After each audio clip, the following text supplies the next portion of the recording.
कि ध्यान दें, 3 अज्ञात राशियों का युगपत समीकरण आव्यूह से इसको हल करना। आज का टॉपिक ये है। इसके पहले 2 वेरिएबल्स का सलूशन आप लोगों को बताया गया था। इस प्रश्न को हल करने के पहले विद्यार्थियों, ये हम आपको बता दें कि यह प्रश्न 8 नंबर का इम्तहान में फिक्स है, इसलिए इस प्रश्न की तैयारी आपको विधिवत करनी है। इसको अभ्यास करने के लिए कई प्रश्न हैं। एक प्रश्न मैं बताया देता हूँ, ठीक इसी प्रकार से आपको प्रश्न जो अन्य प्रश्न हैं उनको हल करना। देखिए, ये जो लिखा था 2x + y + z = 1, x - 2y - z = 3/2, 3y - 5z = 9। तो यहाँ पर आप 0x लिख लीजिए प्लस। तो देखिए 2 ये है और 1 y और 1 z, इसलिए लिखा है 2 1 1। फिर 1 - 2 - 1, ये लिखा है 1 - 2 - 1। फिर लिखा है 0 3 - 5, 0 3 - 5, ये एक आव्यूह बन गया। इसके बाद जो ये वेरिएबल हैं x y z बन गया 1329, 13/9। ये एक आव्यूह में इसको इस प्रकार से तोड़ लेना है। इसको आव्यूह a माना जाए, इसको x माना जाए और इस वाले आव्यूह को b माना जाए। तुमको x का मान निकालना है, ये a इन्वर्स b। अब a इन्वर्स आपको ज्ञात करना है। a इन्वर्स ज्ञात करने का मतलब सबसे पहले हमें a की सारणी ज्ञात की जाए। 2 1 1 1 - 2 - 1 0 3 - 5, इसका आव्यूह इसका सारणिक निकाला जाए। सर्वप्रथम a इन्वर्स के लिए सारणिक a का मान 0 नहीं होना चाहिए और इसलिए इसको 2 तो 5 दूनी 10 + 3 - 1 - 5 - 0 और +1 3 - 0, अर्थात 10 3 13 दूनी 26 और 26 और 5 और +3 26 5 31 3 34 इज़ नॉट इक्वल टू 0। अतः a व्युत्क्रमणीय है।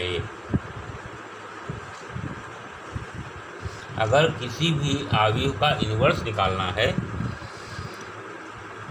तो उसके लिए सबसे पहले सारणिक 0 नहीं होनी चाहिए, तब आप कह सकते हैं कि a व्युत्क्रमणीय है। इस प्रकार का प्रश्न भी इम्तिहान में आ जाता है कि इसका व्युत्क्रम आव्यूह निकालो। तो ये प्रश्न इसलिए भी इम्पॉर्टेंट है क्योंकि इसके अंदर एक प्रश्न और घुसा हुआ है कि किसी भी आव्यूह का व्युत्क्रमणीय आव्यूह कैसे निकाला जाए। अब देखिए, अब आगे का जो काम है वो है कि इसके सहखंड निकाले जाएं। क्या निकाले जाएं? सहखंड। इसका तरीका मैंने बहुत अच्छा आपको वीडियो डाला है पीछे। देखिए, प्लस लिख लो, माइनस लिख लो, प्लस लिख लो। इस सहखंड के इसको आप सी मान लें।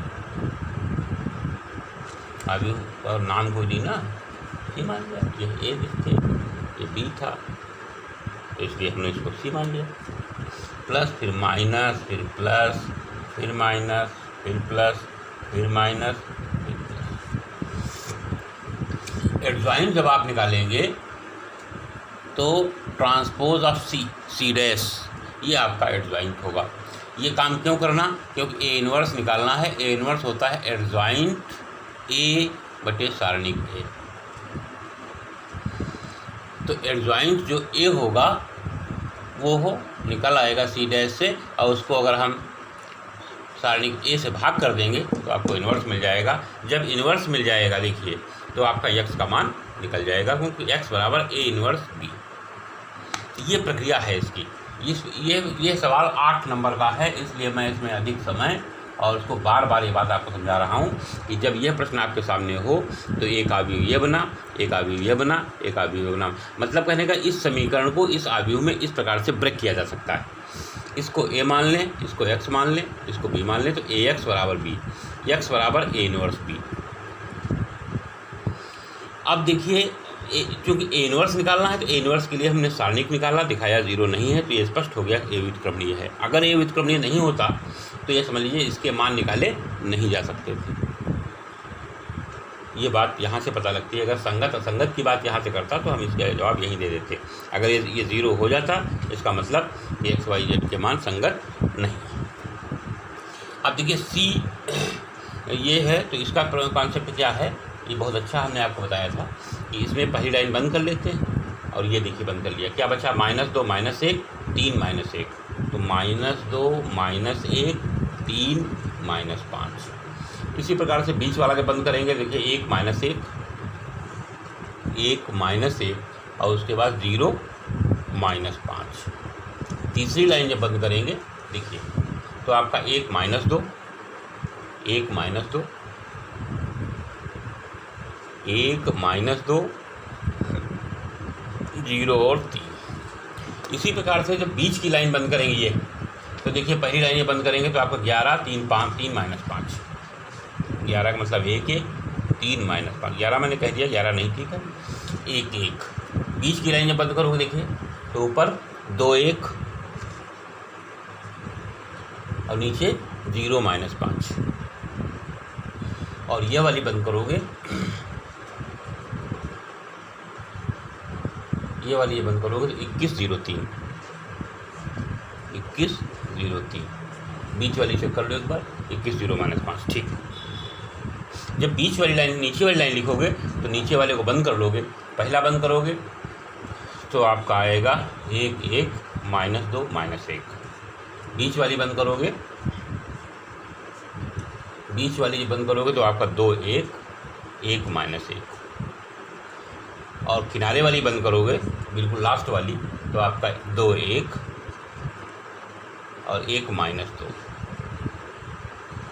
प्रिय विद्यार्थियों, सहखंड निकालने का ये तरीका, यह प्रश्न भी कभी कभी इम्तहान में आता है कि सहखंड निकालिए, तो आप ऐसे निकालेंगे। अब देखिए इसको कैलकुलेशन कैसे करें, इसकी गुणा माइनस इसकी गुणा, तो इसकी गुणा कितनी हुई 10, और इसकी गुणा कितनी हुई -3, और माइनस पहले से है तो 10 + 3, 5 दूनी 10 हो गया, -3 तो और प्लस माइनस एक पहले से होता है, इसको इसकी गुणा माइनस इसकी गुणा, तो 10 + 3, 10 -3 कितना आया 13। इसके बाद यहाँ देखिए -5 और ये -0 होगा, और माइनस पहले से इसलिए इसका मान +5 होगा। यहाँ पर 3 -0 इसलिए 3 आएगा, तो एक आया आपका 13 5 3। इसी प्रकार से ये कितना आएगा -5 और -3, और माइनस पहले से है तो आपका ये 8 आ जाएगा। ये कितना आएगा -10, तो इधर 0 हो जाएगा, ये आएगा 3 दूनी 6, ये 0 हो जाएगा, ये -1 और +2 1 हो जाएगा, -2 और -1, -2 और -1, और पहले माइनस लगा है इसलिए आपका ये 3 हो जाएगा, और यह आ जाएगा -4 और -1 अर्थात -5। तो ये जो आपका रिजल्ट आया देखिए 13 5 3 8 -10 6 और 1 3 और 5, ये जो रिजल्ट आया इसका जब ट्रांसपोज करेंगे, ट्रांसपोज का मतलब रो चेंज बाय कॉलम, अर्थात 13 8 1 5 -10 3 और 1 3, 5 -10 3 3 6 5 3 6 5, ये आपका क्या हो गया प्रिय विद्यार्थियों 13 8 1 5 -10 3 और 3 -6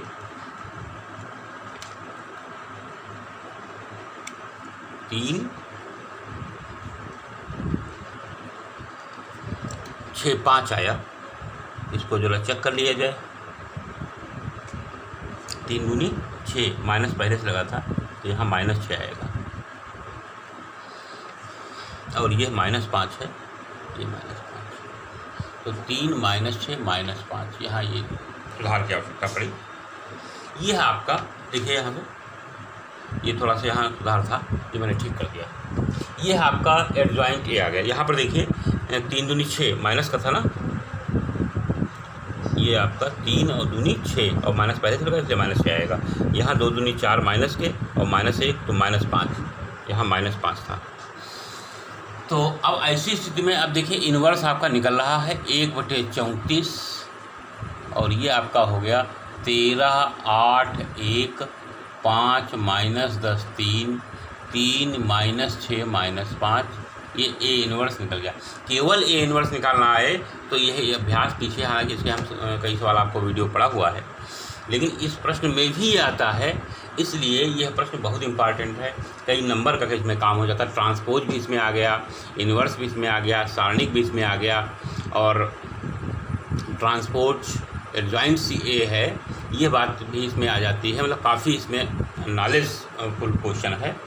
अब देखिए एक्स ए इन्वर्स बी जब करेंगे तो ए इन्वर्स बी से गुणा भी इसमें आएगी, अर्थात यक्स जो है आपका एक्स बराबर ए इन्वर्स बी।